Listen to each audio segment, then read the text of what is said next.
Hello students, welcome to the class of Control System 2 followed by the code EE603. I am Priyanjali Mukherjee, Assistant Professor of Electrical Engineering Department of Narula Institute of Technology. Today in this lecture we will discuss on pole allocation problem.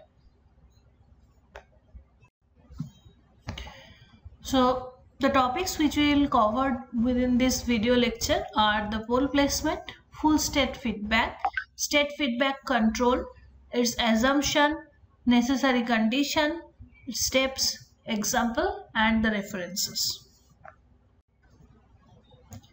First is the state feedback, which involves the use of the state vector to compute the control action for the specified system dynamics are known as the state feedback. Now, a state feedback controller measures the output of a process and then it manipulates the input as it needed to drive the process variable toward the desired set point.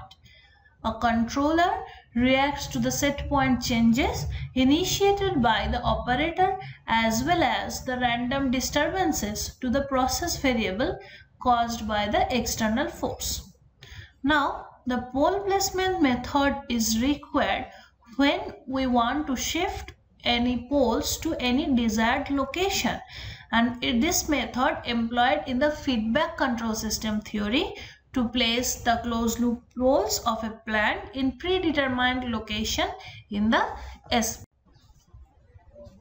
Now, to change the pole from one place to another, or the pole placement technique, it is also known as the full state feedback or the pole placement. It employed in feedback control system to place the closed loop poles of a plant in any predetermined location in the S-plane. So if we consider the state equation and the output equation such as x dot t is equal to axt plus but and yt equal to c of xt plus dut.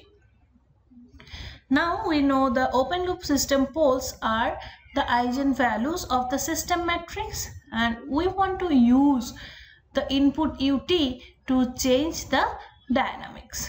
Now the linear state feedback with the gain vector k can be applied to this system, so that here we can see from the diagram the RT is going to the summing point and UT is directly connected to the system matrix A, input output coupling matrix, and the input coupling matrix and output coupling matrix. Now state vector with the gain k is directly fed to this summing point, so we can write that u of t equal to r of t minus k into xt, whereas this x is the intermediate state variable and we can assume that this x of t is exactly known to us. So now that we can write that x dot t is equal to xt plus b of ut, and instead of this u we can put the values of rt minus k into xt, or we can write a minus b of k into xt plus b into rt, or yt that is equal to c into xt plus d into ut. Now our objective is to design the K so that closed loop system has the properties such as though the system matrix A may be unstable, the closed loop matrix A, that is closed loop system matrix ACL, may be stable. Or we can change the poles at the desired location. That means if we have the poles at one pole at right hand side of the S-plane and one pole at left hand side of the S-plane, then due to that pole at the right hand side, the system A becomes unstable. Now if we want to change the stability, then we can change the pole location in the left hand side of the S-plane. So in this case, the pole placement technique is very much required, and it is a very important technique to change the pole from any space to any other position within the S-plane, and this technique is known as the pole placement technique. So before doing the pole placement, we have to consider some assumptions. The first one is we need to check the system is completely state controllable. If a system is not completely state controllable, then we cannot do the pole placement technique. And the state variables are measurable, and these are available for the feedback. And last one, we need to consider that control input is unconstrained. Now any of these three is not fulfilled, then we cannot do the pole placement. So for doing the pole placement technique, first we need to check whether the system is completely state controllable or not. Next is a necessary and sufficient condition. As we said earlier, that to check the pole placement technique, the system should be completely state controllable. So the necessary and sufficient condition is that the system will be completely state controllable. Not only the dominant poles, all poles are forced to lie at the specified desired location using this technique. Next is the steps, how to perform the pole placement technique. Now the steps which we will discuss in this video, those are applicable for n less than 4 or n less than is equal to 3. So for the first one, we will check the state controllability of the system. Now we know the controllability and the observability are very important properties of the system. Now the concept of controllability are closely related to the property of the transfer function. So first we will confirm whether the system is controllable or not. So depending upon the state variables which are defined and the state space representation, we will find out the state controllability of the system, and it, as per the Kalman's theorem, we will define the controllable matrix K, and that will be K1, K2, K3. And if the system is controllable, then we will check the K values, and this K will have the 1 cross n order, which will be depend upon the order of the system matrix A. That means if A is n by n matrix, then this K vector will be 1 cross n, and if A is 2 by 2 matrix, then this K will be 1 by 2 matrix. So next we will substitute this gain K in the desired characteristic polynomial equation, which will gives us the determinant of Si minus A plus Bk. Then we will solve the K1, K2, K3 by equating the like powers on the both sides. So these are the steps to find out the pole placement technique, or to shift one pole to any other desired pole location. So let us take one example. A transfer function is given as 1 by s plus 4 and 1 by s plus 5. So now we will consider that ys by us, we can draw the state diagram using multiplying both sides by the highest power of the s. So in this way we can write down that x1 dot, and this one is x1. So x1 has been derived from the integration of x1 dot, and integration means s to the power minus 1 or 1 by s. Similarly, x1 dot is equal to x2, and x2 has been obtained from the integration of x2 dot. So next we can write the state equation x1 dot is equal to minus of 4x1 plus x2 and x2 dot is equal to minus of 5x2 plus u. So after writing the state equation, we can find out the vector matrix form. That is x1 dot x2 dot equal to minus 4 1 0 minus 5 into x1 x2. Similarly, the B matrix becomes 0 1 u. So A matrix is minus 4 1 0 minus 5. Next is B equal to 0 and 1.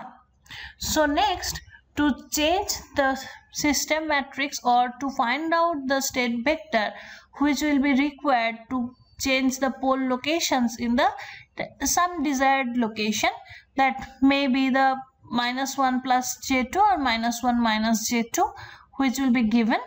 And in that case, we have to check first whether this system matrix A is controllable or not. So if the system matrix A is controllable, then the system will be, we can apply the pole placement technique on the given system, and if it is not, then we cannot apply the pole placement technique. So first we are considering the controllability.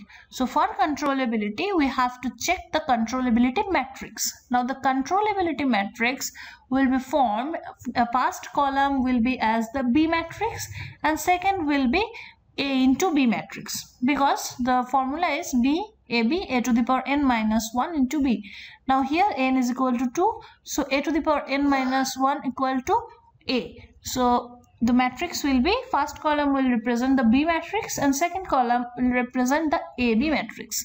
So that's why we are finding out A into B, and it gives us 1 and minus 5. So from here we can see the controllability matrix equal to, the first column is B matrix, that is 0 and 1, and the second column is the AB matrix, that is 1 and minus 5. Next we will find out the determinant of the given matrix. Now if the determinant is not is equal to 0, that means the system has the rank of complete n, that is 2A over here, and if the rank is 2, then the system A is the completely controllable. So if the system matrix is completely controllable, then the state variable feedback can be applied to the system. So this is our first step, that is to check the controllability of the system, and the system is now completely controllable. So next we will go to the second step, that is considering the state feedback with the gain k. So the feedback gain matrix will be k1 and k2, and then we will find out A minus of B into k. So system matrix is given as minus 4 1 0 and minus 5. B matrix is also given, which is a column matrix of 0 and 1, and K is a row matrix, that is K1 and K2. So if we find out A minus BK, then we will find out the desired characteristic equation. So our desired characteristic equation will depend upon the values of the poles where we want to shift the current poles.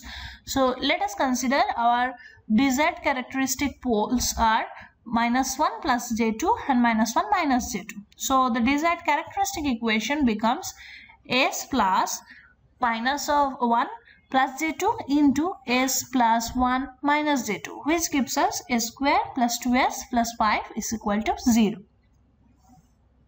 Next we will consider the characteristic equation using the state variable feedback. So now the A closed loop becomes A minus BK. So the determinant of SI minus A hat will be SI minus A minus BK, which is actually SI minus A plus BK. So next we will put the values of SI, then A minus BK, and we can find out the desired characteristic equation using the state variable feedback, and that is S square plus 9 plus K2 into S plus 20 plus 4K2 plus K1. Now if we compare the coefficients of the desired characteristic equation and the characteristic equation using the state variable feedback, then we can write down that 9 plus K is equal to 2 and 20 plus 4K2 plus K1 is equal to 5, whereas this solution gives us K2 is equal to -7 and K1 is 13. So that state vector K becomes K1 and K2. These two terms will be 13 and 7. So this one is the state diagram. So if we look this state diagram, we can see that the remaining part is same and just a minus of Bk has been added to the system. So those are 7, that is minus K2 is equal to 7 or K2 is equal to -7, and minus of K1 is equal to -13 or K1 is equal to +13. So the 13 and 7, this feedback is required to shift the poles from its original location to -1 ± J2 position. So in this way we can perform the pole placement technique to shift any pole from any location of the S plane to any other desired location.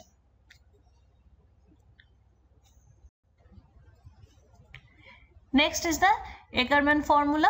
So we can use the Ackermann formula also, and as per the Ackermann formula, if we consider x dot is equal to ax plus bu and y equal to cx, now the state feedbacks become u of t is equal to minus kxt plus r of t, where the desired pole locations are lambda 1 up to lambda n. So the desired characteristic polynomial will be s to the power n plus an plus into s to the power n minus 1 plus ac2 into s to the power 1 plus ac1, like this. So this matrix polynomial will be replaced by the a. If we put the a instead of s, then we can write a to the power n plus acn a to the power n minus 1 up to ac1 into identity matrix.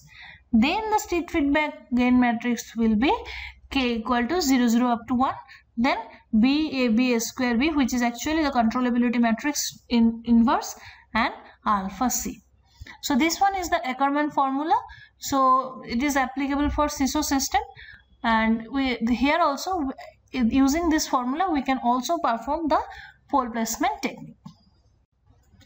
So these are my references.